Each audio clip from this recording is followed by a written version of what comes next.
पहला पाठ नबी मलाकी का ग्रंथ अध्याय 3 पद संख्या 19 से 20 तक। वह दिन आ रहा है, वह धधकती भट्ठी के सदृश है। सभी अभिमानी तथा कुकर्मी खूंटियों के सदृश होंगे। विश्वमंडल का प्रभु यह कहता है, वह दिन उन्हें भस्म कर देगा। उनका ना तो डंठल रह जाएगा और ना जड़ ही। किंतु तुम पर, जो मुझ पर श्रद्धा रखते हो, धर्म के सूर्य का उदय होगा और उसकी किरणें तुम्हें स्वास्थ्य प्रदान करेंगी। प्रभु की वाणी। भजन अनुवाक्य। प्रभु निष्पक्ष होकर लोगों का न्याय करेगा। बीना बजाकर प्रभु के आदर में भजन गाकर सुनाओ। तुरही और नरसिंगा बजाकर अपने प्रभु ईश्वर का जयकार करो। समुद्र की लहरें गरज उठें, पृथ्वी और उसके निवासी जयकार करें। नदियां तालियां बजाएं और पर्वत आनंदित हो उठे, क्योंकि प्रभु पृथ्वी का न्याय करने आ रहा है। वह न्यायपूर्वक संसार का शासन करेगा। वह निष्पक्ष होकर लोगों का न्याय करेगा। दूसरा पाठ थिस्सलुनीकियों के नाम संत पौलुस का दूसरा पत्र अध्याय 3 पद संख्या 7 से 12 तक। आप लोगों को मेरा अनुसरण करना चाहिए। आप स्वयं जानते हैं, आपके बीच रहते समय हम अकर्मण्य नहीं थे।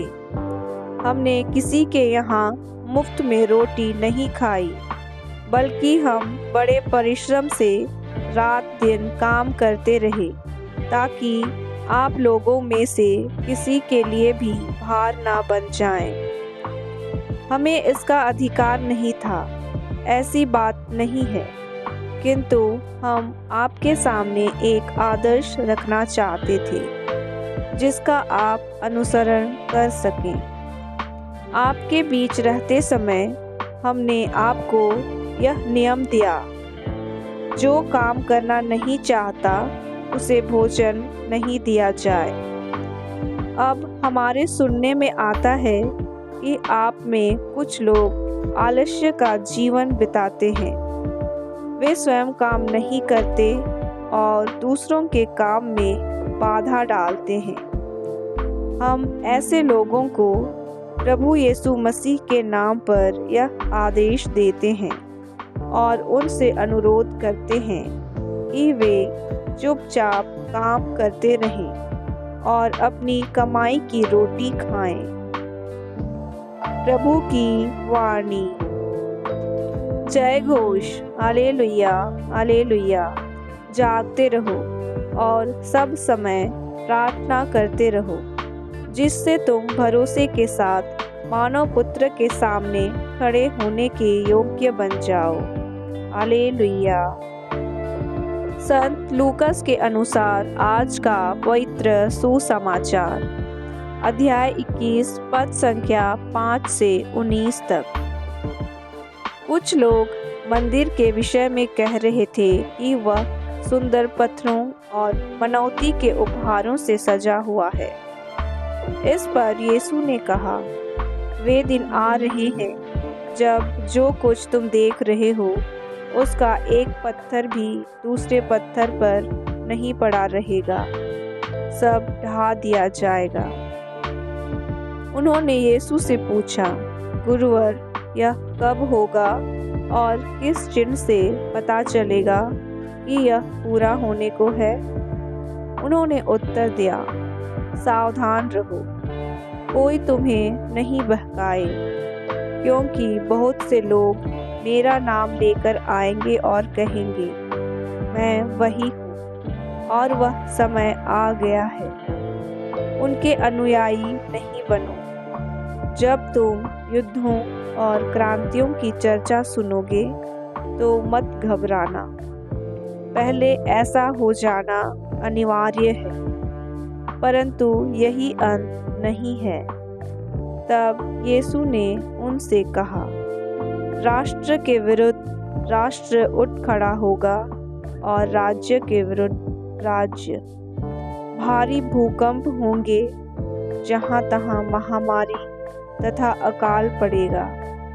आतंकित करने वाले दृश्य दिखाई देंगे और आकाश में महान चिन्ह प्रकट होंगे।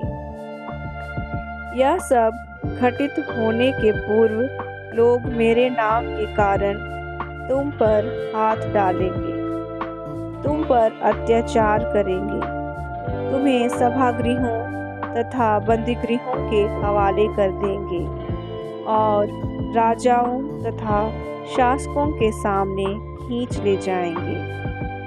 यह तुम्हारे लिए साक्ष्य देने का अवसर होगा। अपने मन में निश्चय कर लो कि हम पहले से अपनी सफाई की तैयारी नहीं करेंगे, क्योंकि मैं तुम्हें ऐसी वाणी और बुद्धि प्रदान करूँगा जिसका सामना अथवा खंडन तुम्हारा कोई भी विरोधी नहीं कर सकेगा। तुम्हारे माता पिता, भाई, कुटुंबी और मित्र भी तुम्हें पकड़वा देंगे। तुम में से कितनों को मार डाला जाएगा और मेरे नाम के कारण सब लोग तुमसे बैर करेंगे। फिर भी तुम्हारे सिर का एक बाल भी बांका नहीं होगा। अपने धीरज से तुम अपनी आत्माओं को बचा लोगे। प्रभु का पवित्र सुसमाचार।